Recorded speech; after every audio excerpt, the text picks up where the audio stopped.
ओम शांति।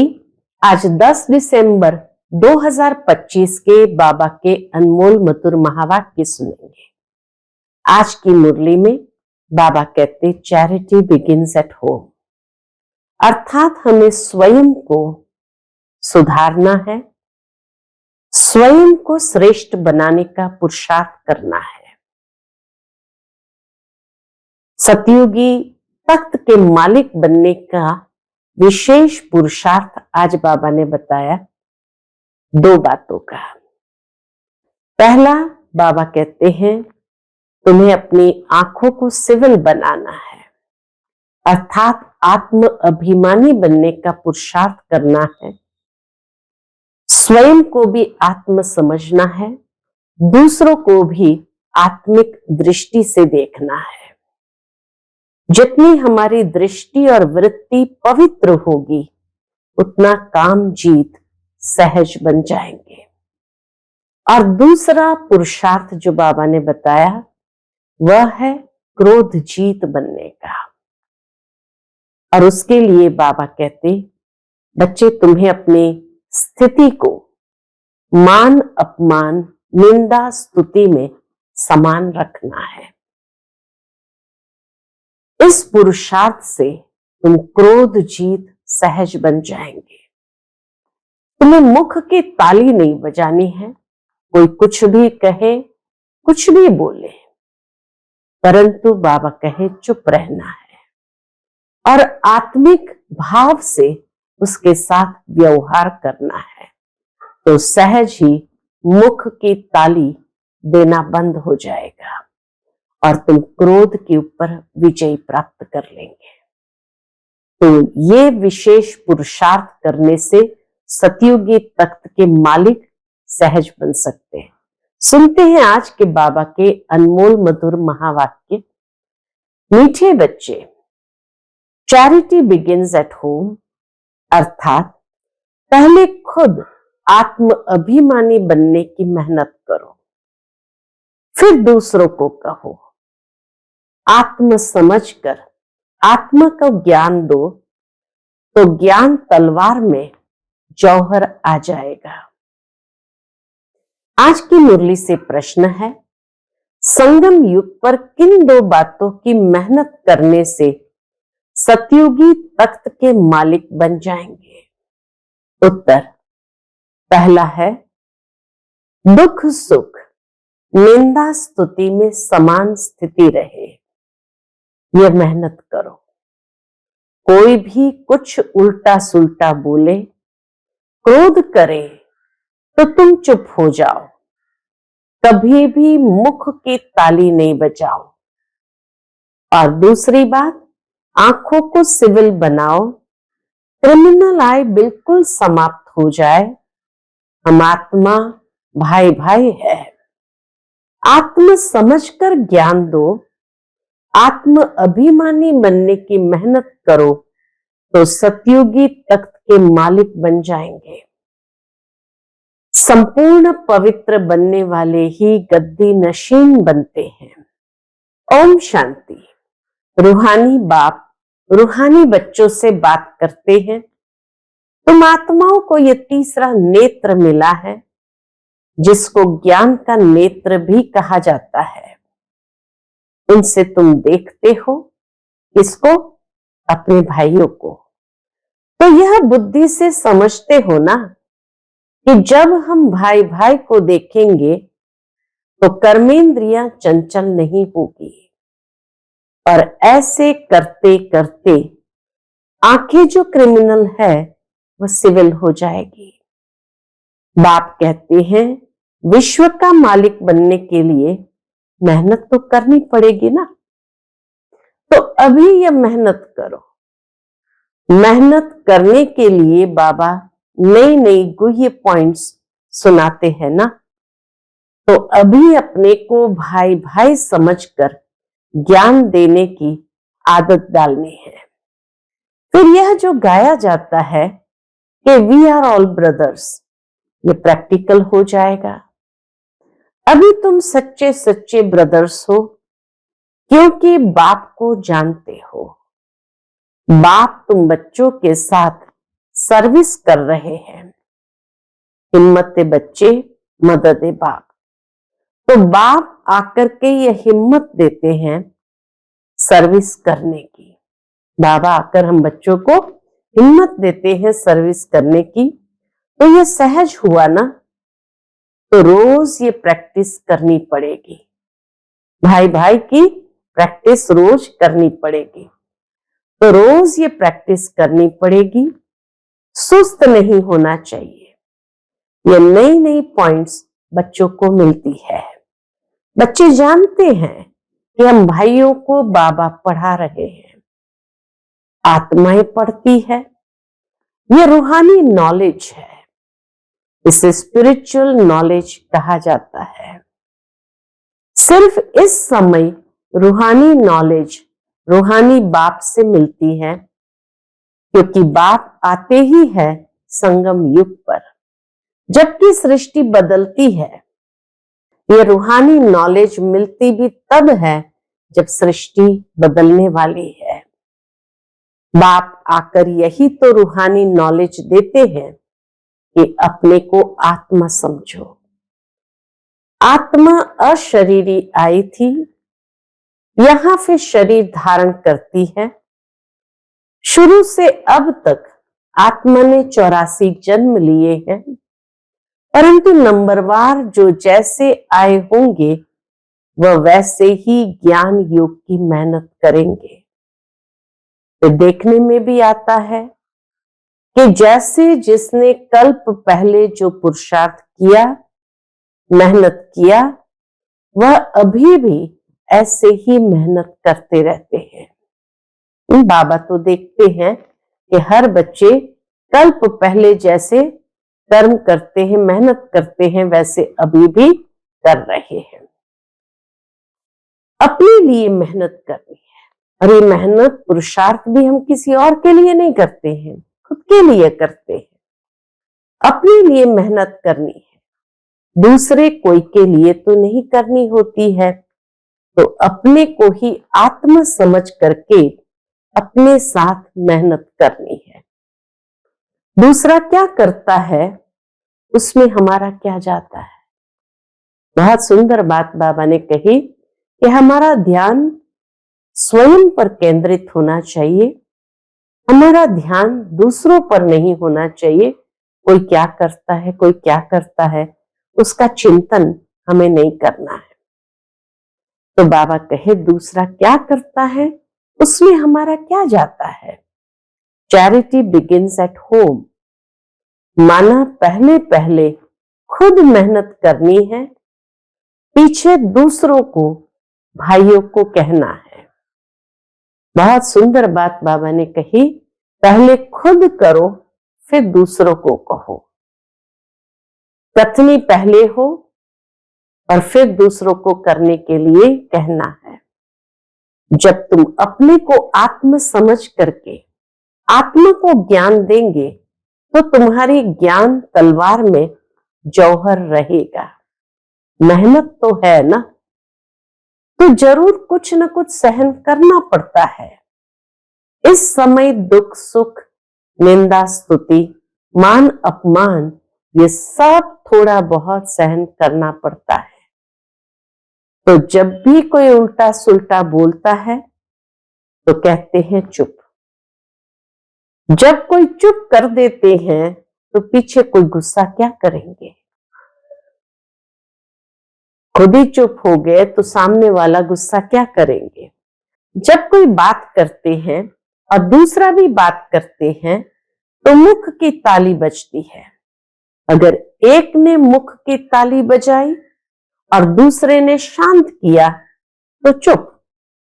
बस यह बाप सिखलाते हैं। क्रोध को जीतने की विधि बाबा ने सिखाई। कभी भी देखो कोई क्रोध में आते हैं तो चुप हो जाओ, आप ही उसका क्रोध शांत हो जाएगा। दूसरी ताली बजेगी नहीं। अगर ताली से ताली बजी तो फिर गड़बड़ हो जाती है। ताली से ताली बजी तो बाबा कहे फिर गड़बड़ हो जाती है।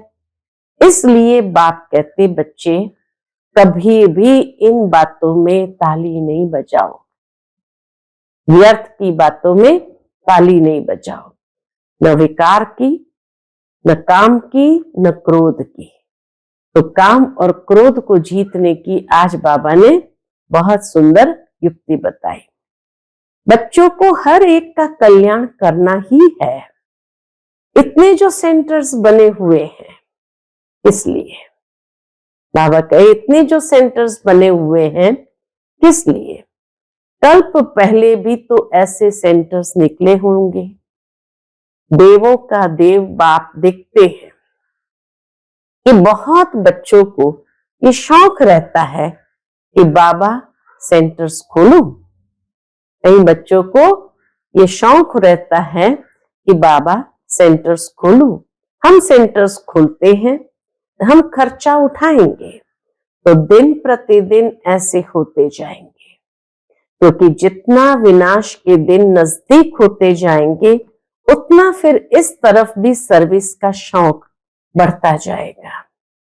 अभी बाप दादा दोनों इकट्ठे हैं तो हर एक को देखते हैं कि क्या पुरुषार्थ करते हैं, क्या पद पाएंगे, किसका पुरुषार्थ उत्तम, किसका मध्यम, किसका कनिष्ठ है।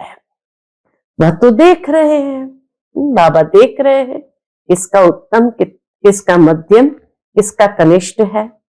टीचर भी स्कूल में देखते हैं कि स्टूडेंट किस सब्जेक्ट में ऊपर नीचे होते हैं। तो यहां भी ऐसे ही है। कोई बच्चे अच्छी तरह से अटेंशन देते हैं तो अपने को ऊंचा समझते हैं, कोई समय फिर भूल करते हैं, याद में नहीं रहते हैं तो अपने को कम समझते हैं। ये स्कूल है ना। बच्चे कहते हैं बाबा हम कभी कभी बहुत खुशी में रहते हैं, कभी कभी खुशी कम हो जाती है। कभी कभी बहुत खुशी में रहते हैं, कभी कभी खुशी कम हो जाती है। तो बाबा अभी समझाते रहते हैं कि अगर खुशी में रहना चाहते हो तो क्या करो। बाबा समझाते हैं कि अगर खुशी में रहना चाहते हो तो मन मना भव, अपने को आत्मा समझो और बाप को भी याद करो। सामने परमात्मा को देखो तो वो अकाल तख्त पर बैठा हुआ है। ऐसे भाइयों की तरफ भी देखो कि हर एक आत्मा भी अपने भ्रुकुटी के अकाल तख्त पर बैठी है।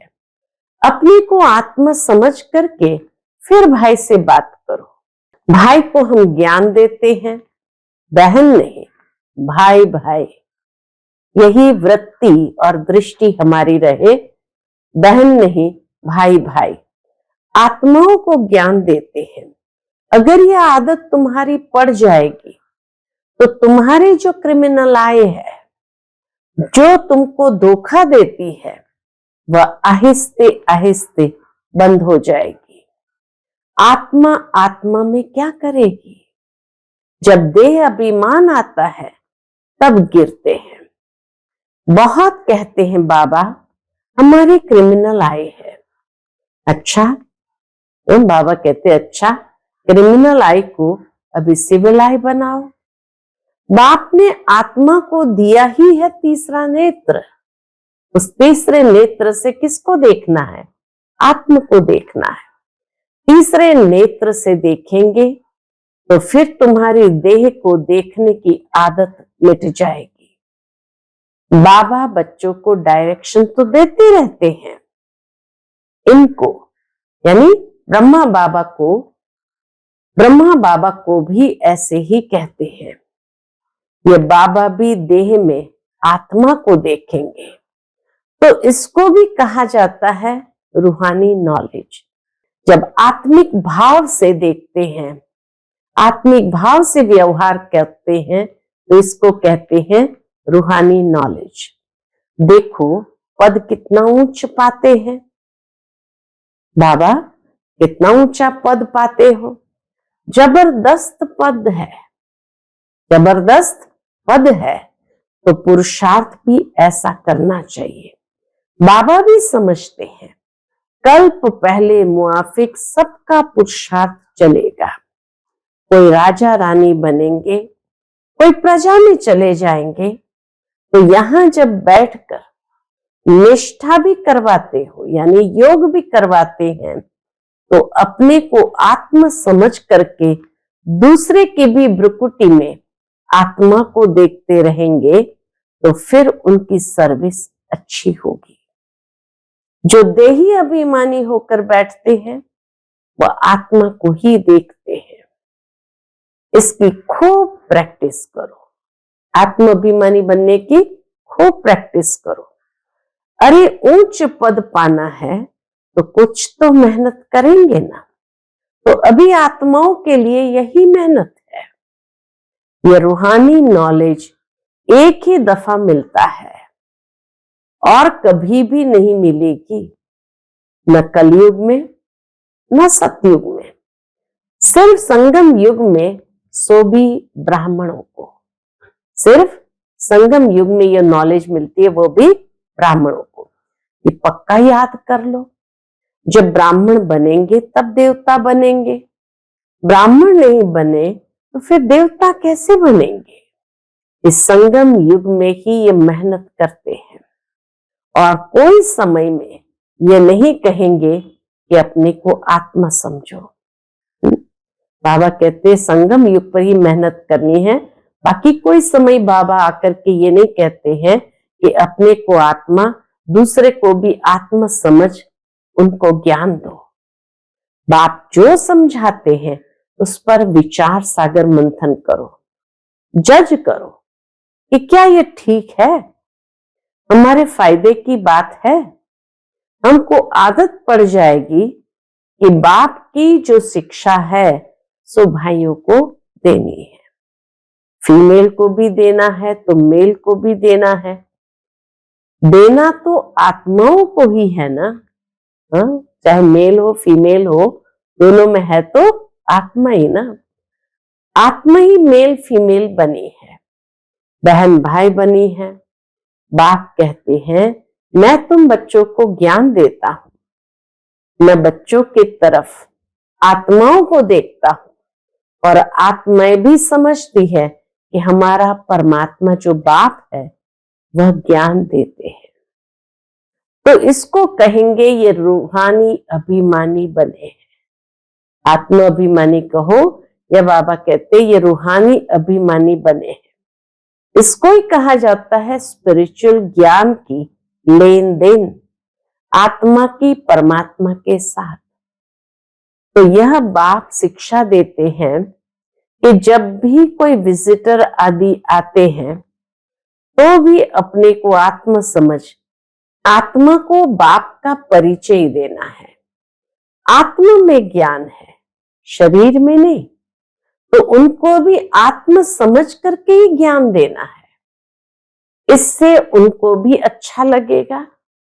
जैसे कि ये जौहर है तुम्हारे मुख में, इस ज्ञान की तलवार में जौहर भर जाएगा, क्योंकि देही अभिमानी होते हैं ना। तो यह भी प्रैक्टिस करके देखो, देही अभिमानी बनने की प्रैक्टिस करके देखो। बाबा कहते हैं जज करो, यह ठीक है।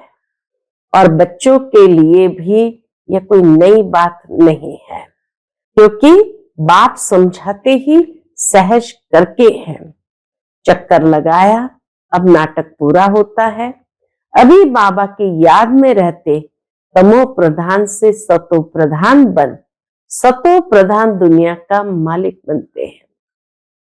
फिर ऐसे ही सीढ़ी उतरते हैं। देखो कितना सहज बताते हैं बाबा, कितना सहज बताते। हर 5000 वर्ष के बाद मेरे को आना होता है।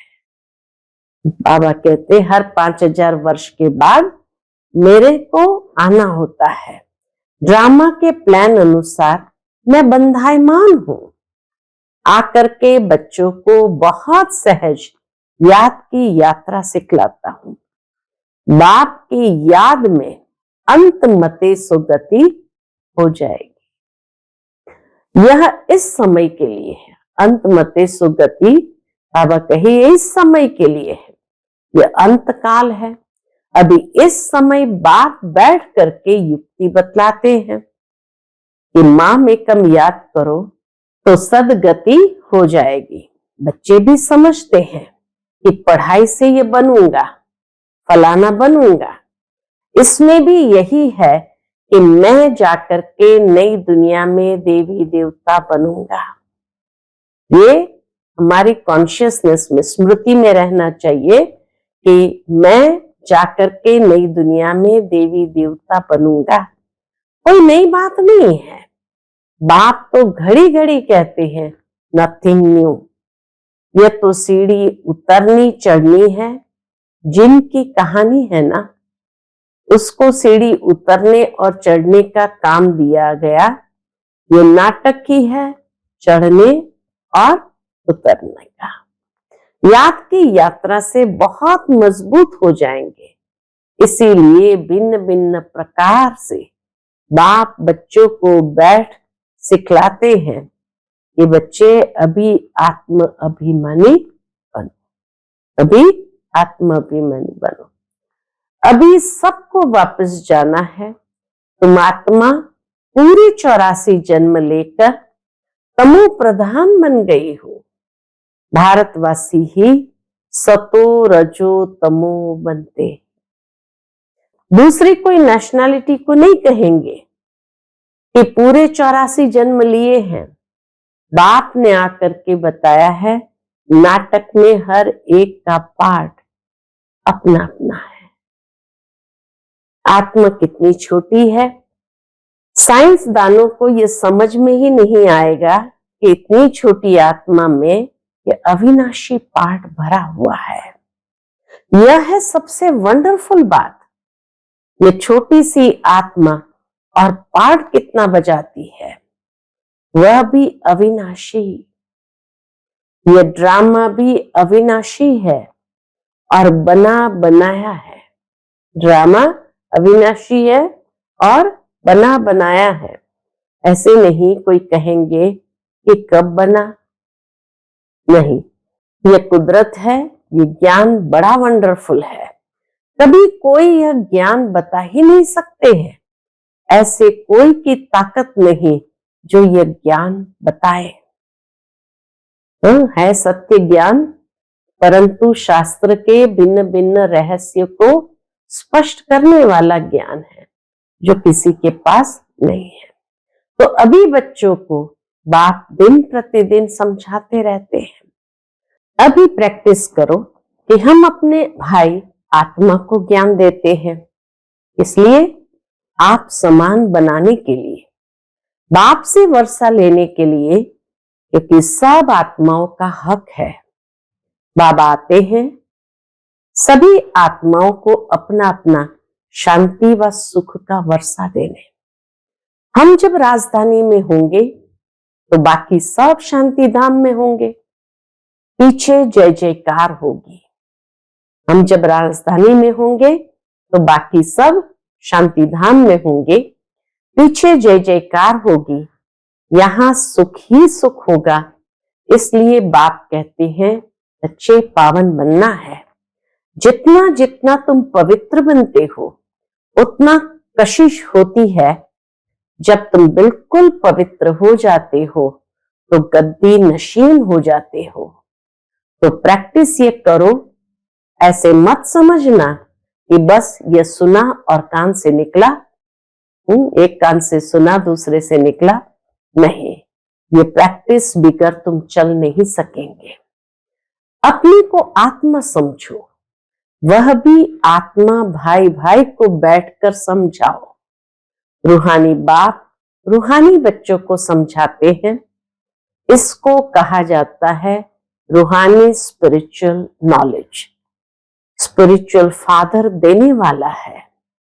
जब चिल्ड्रन पूरा स्पिरिचुअल बन जाते हैं, एकदम प्योर बन जाते हैं, तो जाकर सतयुगी तख्त के मालिक बनते हैं। जो प्योर नहीं बनेंगे वो माला में भी नहीं आएंगे। माला का भी कोई अर्थ तो होगा ना। माला का राज दूसरा कोई भी नहीं जानते हैं। माला को क्यों सिमरते हैं? क्योंकि बाप की बहुत ही मदद की है। माला किनकी सिमरी जाती है? जिन आत्माओं ने बाप की बहुत ही मदद की है। तो क्यों नहीं सिमरे जाएंगी? तुम सिमरे भी जाते हो, तुम्हारी पूजा भी होती है और तुम्हारे शरीर को भी पूजा जाता है। आत्मा के रूप में, शालिग्राम के रूप में पूजा होती है और बाबा कहे शरीर को भी पूजा जाता है देवता रूप में, और मेरी तो सिर्फ आत्मा को पूजा जाता है। बाबा कहे मेरी तो सिर्फ आत्मा को पूजा जाता है। बाबा की पूजा एक आत्म रूप में ही होती है। देखो तुम तो डबल पूजे जाते हो, मेरे से भी जास्ती। कितना नशा चढ़ा रहे हैं बाबा। तुम जब देवता बनते हो तो देवताओं की भी पूजा करते हैं, इसलिए पूजा में भी तुम तीखे, यादगार में भी तुम तीखे और बादशाही में भी तुम तीखे। तीनों बातों में तीखे, पूजा में भी तुम तीखे, यादगार में भी तुम तीखे और बादशाही में भी तुम तीखे। देखो तुमको कितना उच्च बनाता हूं। तो जैसे प्यारे बच्चे होते हैं, जैसे प्यारे बच्चे होते हैं, बहुत लव होता है तो बच्चों को कुल्हे पर, माथे पर भी रखते हैं। बाबा एकदम सिर पर रख देते हैं। बाबा हम बच्चों को सिर पर चढ़ा देते हैं। अच्छा, मीठे मीठे सिकिलते बच्चों प्रति माता पिता बाप दादा का याद प्यार और गुड मॉर्निंग। रूहानी बाप की रूहानी बच्चों को नमस्ते। हम सभी रूहानी बच्चों की रूहानी माता पिता बाप दादा को याद प्यार, गुड मॉर्निंग और नमस्ते नमस्ते। शुक्रिया बाबा, शुक्रिया। आज की मुरली से धारणा के लिए मुख्य सार है। पहली पॉइंट, गायन और पूजन योग्य बनने के लिए स्पिरिचुअल बनना है। गायन और पूजन योग्य बनने के लिए स्पिरिचुअल बनना है। आत्मा को प्योर बनाना है। आत्म अभिमानी बनने की मेहनत करनी है। दूसरी पॉइंट, मन मना भाव के अभ्यास द्वारा अपार खुशी में रहना है। मन मना भाव के अभ्यास द्वारा अपार खुशी में रहना है। स्वयं को आत्म समझकर आत्मा से बात करनी है। आंखों को सिविल बनाना है। आज का बाप दादा का मधुर वरदान हम बच्चों के प्रति है। मास्टर रचयिता की स्टेज द्वारा आपदाओं में भी मनोरंजन का अनुभव करने वाले संपूर्ण योगी भव। मास्टर रचयिता की स्टेज द्वारा आपदाओं में भी मनोरंजन का अनुभव करने वाले संपूर्ण योगी भव। मास्टर रचयिता की स्टेज पर स्थित रहने से बड़े से बड़ी आपदा एक मनोरंजन का दृश्य अनुभव होगी। जैसे महाविनाश की आपदा को भी स्वर्ग के गेट खुलने का साधन बताते हो, ऐसे किसी भी प्रकार की छोटी बड़ी समस्या व आपदा मनोरंजन का रूप दिखाई दे। हाय हाय के बजाय ओहो,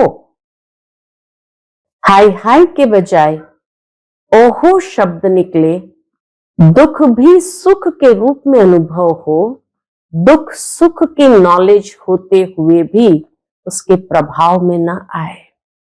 दुख को भी बलिहारी, सुख के दिन आने की समझे। दुख को भी बलिहारी, सुख के दिन आने की समझे, तब कहेंगे संपूर्ण योगी। आज का स्लोगन है, दिल तख्त को छोड़ साधारण संकल्प करना अर्थात धरनी में पांव रखना। दिल तख्त को छोड़ साधारण संकल्प करना अर्थात धरनी में पांव रखना।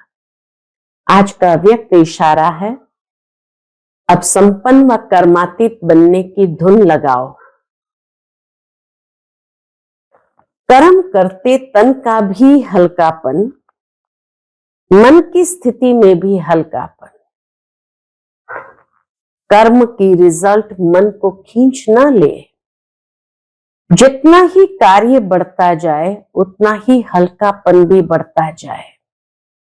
जितना ही कार्य बढ़ता जाए उतना ही हल्कापन भी बढ़ता जाए।